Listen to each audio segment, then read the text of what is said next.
শিল্পাঞ্চলের সেরা 5 খবর নিয়ে আমি প্রিয়াঙ্কা আপনাদের সামনে।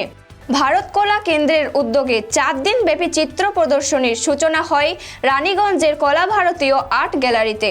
ফিতে কেটে প্রদর্শনীর উদ্ঘাটন করেন বিশিষ্ট সাংবাদিক বিশ্বনাথ বন্দ্যোপাধ্যায় ও বিশিষ্ট চিকিৎসক শুভেন্দু মাঝি।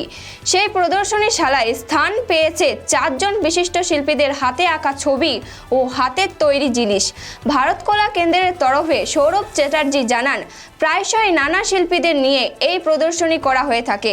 জানা যায় এই প্রদর্শনী চলবে 29শে ফেব্রুয়ারি পর্যন্ত। গরু ভর্তি 2টি কন্টেনার ট্রাক ঝাড়খণ্ড হয়ে পশ্চিমবাংলাতে ঢোকার আগে আটক করল ঝাড়খণ্ডের মিহিজাম থানার পুলিশ।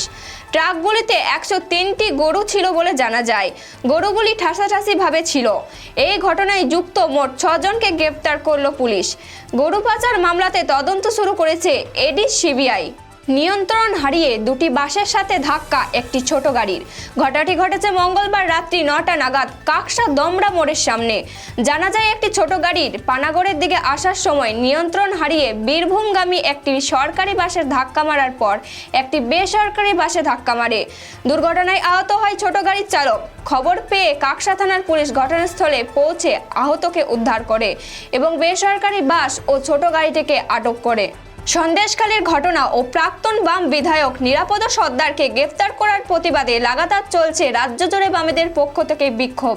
তেমনটাই দেখা গেল পশ্চিম বর্ধমান জেলার রানীগঞ্জে থানা ঘেরাও করে বিক্ষোভ করে বামেরা। জানা যায় রাজ্য সম্পাদক মোহাম্মদ সেলিম বৃহস্পতিবার 29 তারিখ আবারও যাবেন সন্দেশখালী। পশ্চিম বর্ধমান জেলার রানীগঞ্জে সিপিআইএম জেলা দপ্তরে একটি সাংবাদিক বৈঠকে এমনটাই ঘোষণা করেন তিনি মঙ্গলবার।